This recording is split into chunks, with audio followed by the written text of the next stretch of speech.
Hola chicos, bueno, nos encontramos en un nuevo video con un nuevo tema que, como están leyendo, tiene que ver con la función de reproducción. Sabemos que todos los seres vivos tenemos ciertas características que son propias, como por ejemplo que estamos constituidos por células, que nos nutrimos e intercambiamos materia y energía con el ambiente, que podemos mantener en equilibrio nuestras condiciones internas, etc. Y una de ellas es la posibilidad de reproducirnos.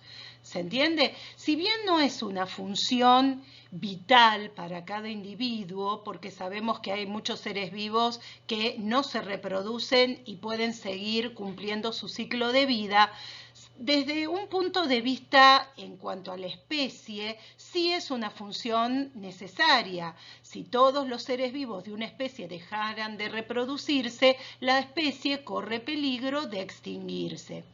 La reproducción a su vez está muy relacionada con la evolución, es decir, que a medida que los seres vivos van enriqueciéndose en cuanto a su material genético, se van dando nuevas especies, nuevos individuos en esas especies capaces de poder sobrevivir a las condiciones ambientales tan cambiantes que hay en nuestro planeta. Ustedes saben que desde hace mucho tiempo los científicos se preguntaban sobre el origen de los seres vivos. Muchos decían que era por generación espontánea, que los seres vivos surgían a partir de lo inanimado, de la materia inerte. También había un científico que había hablado de que dentro de los espermatozoides había unos pequeños hombres, homúnculos, los cuales se introducían en el cuerpo de la hembra como si fuera una maceta y en ella se desarrollaba. O sea, como que el hijo provenía solamente del hombre y no de la mujer. Me imagino la sorpresa que habrán tenido cuando se dieron cuenta que el óvulo también aportaba la mitad del material genético para originar un nuevo ser vivo. Pero bueno, vamos a ver algunas cosas importantes sobre este tema, como por ejemplo que la reproducción da origen a nuevos individuos con características siempre que son semejantes a sus progenitores. Que hay dos tipos básicos de reproducción, la reproducción asexual y sexual. Yo sé que algo de esto estuvieron viendo el año pasado, pero lo vamos a repetir. Y también que la función, como dijimos, de reproducción es fundamental para la especie porque garantiza la permanencia durante el tiempo y también se relaciona entonces con la evolución. Bueno, comenzamos con este nuevo video. Actualmente conocemos dos tipos básicos de reproducción, la sexual y la sexual. En la reproducción asexual tenemos un solo progenitor y no involucra el uso de gametas. Es característico de los seres unicelulares como las bacterias, los protozoos, en donde se duplica el material genético y luego el cuerpo del organismo se divide en dos, acompañando a cada una de esos materiales genéticos. Es muy característico de la mitosis, como ya vimos en el video anterior. En el caso de la reproducción sexual vamos a tener dos progenitores, macho y hembra, en donde se utilizan las células sexuales o gametas. Los hijos son diferentes a los progenitores porque surgen de la combinación de ambos materiales genéticos.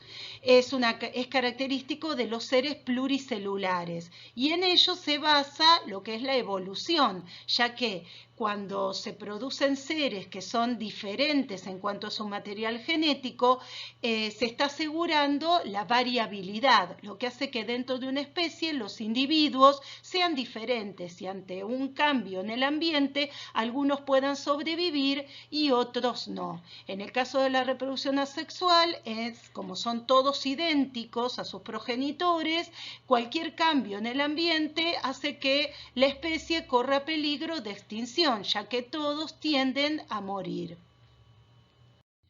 Entre las especies que se reproducen sexualmente vamos a encontrar distintos tipos de individuos y la fabricación de las gametas. Vamos a tener individuos que fabrican gametas diferentes que reciben el nombre de dioicos, que significa dos casas, es decir, seres masculinos que fabrican gametas masculinas y seres femeninos que fabrican gametas femeninas. Pero también vamos a tener el caso en que de un mismo organismo fabrica los dos tipos de gametas. Reciben el nombre de monoicos o hermafroditas. Muy bien, vamos a hablar de los monoicos, de los hermafroditas. Nosotros dijimos que en la evolución es muy importante la diversidad en cuanto al material genético. ¿Cómo hacen entonces estos organismos? Bueno, muchos de ellos no se da la autofecundación, porque si no se uniría el mismo material genético, sino que se pueden dar dos casos, como por ejemplo la fecundación cruzada, en donde los gametos se van a fabricar en ciertos momentos del año. Por ejemplo, un individuo se comporta como femenino en una época del año y como masculino en otra época. Entonces, la fecundación obligatoriamente tiene que ser cruzada con otro individuo. Esto pasa, por ejemplo, con los caracoles. Muchos caracoles se comportan, no sé, en un mes como femeninos y otros caracoles como masculinos. Entonces, se encuentran para la fecundación. Esto es muy común en las plantas, en donde en la flor tenemos los órganos masculinos y femeninos, y también en animales que tienen poco movimiento o nulo, como ser la tenia, la lombriz solitaria de la que hablamos en el otro video, en algunas lombrices y, como dijimos, en los caracoles. También hay algo que se llama hermafrodismo secuencial, que significa que dentro de una población, de una misma población, algunos individuos pueden cambiar su sexo y transformarse de femeninos a masculinos o al revés, de acuerdo a la cantidad de individuos que en ese momento tiene la población. Por ejemplo, si en un charco hay un montón de animalitos que son todos femeninos, si esto continúa así, no va a haber más reproducción. Entonces, algunos de ellos varían sus gónadas y se transforman en masculinos y comienzan a fabricar gametas masculinas. Esto es muy característico en los peces payasos y en las estrellas de mar. Es una forma muy primitiva el hermafrodismo y, como les dije, bastante complicada, ya que la evolución se basa, como dijimos, en el enriquecimiento del material genético. Y en el caso de los monoicos, se corre el peligro de que no haya este tipo de variación genética. En el caso de los dioicos, como dijimos, es característico de los seres que tienen movilidad y es mucho más evolucionado. La mayoría de los seres vivos se encuentran de esta manera, ¿no? Un individuo para cada sexo. Bueno, sabemos que existen organismos que se reproducen en forma asexual, otros en forma sexual y algunos de manera alternada. Vamos a ver ahora las ventajas y desventajas de ambos tipos de reproducción. Voy a ir leyendo para no olvidarme ninguna. Comenzamos con la reproducción asexual. En cuanto a la cantidad de progenitores, tenemos un solo progenitor. Esto es una ventaja, ya que no tiene que gastar energía en la fabricación de gametas ni tampoco buscar pareja para poder reproducirse. En cuanto a la cantidad de descendientes, en poco tiempo se pueden obtener miles de individuos, con lo cual la especie va a crecer rápidamente y aumentará en cada generación. Es muy utilizada la reproducción asexual cuando se tiene que poblar por primera vez un ambiente. Son los primeros en aparecer porque, como les dije, es una reproducción muy fácil, que en poco tiempo se generan muchos individuos. La transmisión de la información genética, como dijimos, se da sin cambios, es decir, que los descendientes van a ser idénticos a sus progenitores, lo que corre como una desventaja, ya que ante un problema ambiental, todos los individuos corren peligro de desaparecer y, por lo tanto, extinguirse la población, la especie. En cuanto a la reproducción sexual, la cantidad de progenitores son dos que deben producir gametas. gametas y esto genera un gasto energético, es decir, llegar a la madurez sexual y luego encontrar la pareja adecuada para poder reproducirse. En cuanto a la cantidad de descendientes, se producen menos descendientes, por lo cual las especies se mantienen siempre en un mismo número de generación en generación. Y en cuanto a la transmisión de la información genética, se produce como una combinación del material genético de los dos progenitores diferentes, lo que da una diversidad genética, que esto corre como una ventaja para la especie, ya que ante un problema ambiental, como los individuos son diferentes, algunos van a lograr sobrevivir y otros no. Y aquellos que sobreviven pueden continuar con la especie. A lo largo de este video estuvimos hablando de células sexuales o gametas, pero ¿qué son en realidad? Bueno, les cuento que las células de nuestro cuerpo se clasifican de acuerdo a la cantidad de cromosomas en dos grupos. Hay células que tienen número par de cromosomas y reciben el nombre de células somáticas o diploides, diplo doble. Por ejemplo, en nuestro organismo estas células tienen 46 cromosomas o 23 pares. Pero hay otras células que se fabrican en las gónadas o mejor dicho, en lo que sería el aparato reproductor masculino y femenino de cada individuo, en los testículos y en los ovarios, que son células especiales que tienen la mitad de número de cromosoma que las anteriores. En nuestros casos, dijimos, son los óvulos y espermatozoides y tienen 23 cromosomas, los cuales son todos diferentes. No puedo formar pares entre sí y que me sobre uno. No, son 23 cromosomas diferentes. ¿Por qué se da esto? Y se da no solamente en nosotros, en todos los seres vivos, plantas y animales, porque cuando se unen las gametas masculinas y femeninas y se forma la primer célula, la célula huevo o cigota, se reconstituye el número de cromosomas de la especie. Es decir, cuando se une el óvulo, que tiene 23 cromosomas, con el espermatozoide de la misma especie, que tiene otros 23, se reconstituye la primer célula somática, la célula huevo, que tiene 46 cromosomas o 23 pares. ¿Cómo se clasifica la reproducción sexual según el tipo de gametas que tienen? Bueno, hay casos en donde las gametas femeninas o masculinas, o sea, las gametas diferentes, son iguales en forma. Se llama isogámica. Significa iso igual, gámica, gametas. Es típico de seres muy inferiores como las algas, los hongos y los protozoos, y como no se puede hablar de macho y hembra, se los llama positivo y negativo. Cuando se unen entre sí se forma la célula huevo o cigota. Acuérdense que es un tipo de reproducción sexual porque hay intercambio de material genético entre dos individuos diferentes. También está el caso de la anisogamia o anisogámica. Aniso significa diferente, en donde las gametas son de diferente forma y tamaño. Una es masculina, que generalmente es muy chiquitita y móvil, y otra es femenina, que es muy grande y que almacena gran cantidad de sustancia nutritiva. Como ya ven acá en la fotografía, es el caso de nuestras gametas, en donde el óvulo, fíjense lo grandote que es comparado con los espermatozoides. Dijimos que en la anisogamia los gametos son diferentes en forma y tamaño. Esto se da tanto en plantas como animales.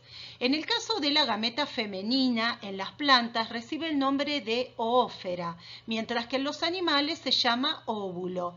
En el caso de las gametas masculinas, en las plantas reciben el nombre de anteridios o granos de polen y espermatozoides en el caso de los animales. Acá vamos a ver un cuadro comparativo entre los óvulos y los espermatozoides. Generalmente el gameto femenino es de mayor tamaño, ya que almacena gran cantidad de sustancia nutritiva. En él se va a realizar la fecundación y esa sustancia nutritiva va a servir para poder alimentar al embrión hasta que tenga posibilidades de sobrevivir, ¿no? En el caso de los seres humanos se produce la fecundación en las trompas de falopio falopio y el embrión tiene que llegar hasta el útero para poder anidarse y formarse la placenta. ¿Cómo se alimenta el embrión durante esos días? A través de las sustancias nutritivas que tiene el óvulo. Generalmente los óvulos son grandes e inmóviles, es decir, pueden moverse a través de las contracciones de los órganos que lo rodean, como ser las trompas de falopio. En el caso de los espermatozoides, son gametos de menor tamaño, se producen en mucha mayor cantidad para asegurar la fecundación, ya que no todos llegan a encontrar el óvulo, y tienen gran movilidad debido a uno o dos flagelos que los pueden acompañar. En el caso del espermatozoide tiene un solo flagelo, como vemos en la fotografía, pero en el caso de los anterozoides en las plantas a veces pueden tener dos flagelos que movilizan a la gameta en un medio líquido. En un momento dado, las gametas se encuentran, aquellas gametas que son de la misma especie, y se unen en un proceso llamado fecundación. Según el lugar donde se realiza la fecundación, esta se clasifica en dos: la fecundación externa y la fecundación interna. La fecundación externa es la que ocurre dentro de un ambiente acuático, es decir, la llevan a cabo los animales como los invertebrados acuáticos, los peces, y los anfibios, ranas y sapos, que vuelven al agua para justamente la reproducción. En ese caso, el macho y la hembra libera las gametas en el agua y es ahí donde se realiza la unión. Como hay pocas posibilidades de que la fecundación sea exitosa, se produce una gran cantidad de gametas que quedan todas liberadas en el agua. Recuerden que siempre la fecundación es cuando se unen gametas de la misma especie. Gametas que no son de la misma especie directamente no se fecundan. En el caso de la fecundación interna es la que ocurre en ambientes terrestres, los animales que son terrestres, como ser insectos, arácnidos, reptiles, aves y mamíferos. Los gametos masculinos van a ser depositados dentro del cuerpo de la hembra, en donde se va a evitar la desecación, es decir, que estas gametas tomen contacto con el aire y mueran. Por eso es muy común que los machos tengan un órgano copulador que asegure que las gametas sean depositadas bien en el interior de la hembra para asegurar entonces la fecundación.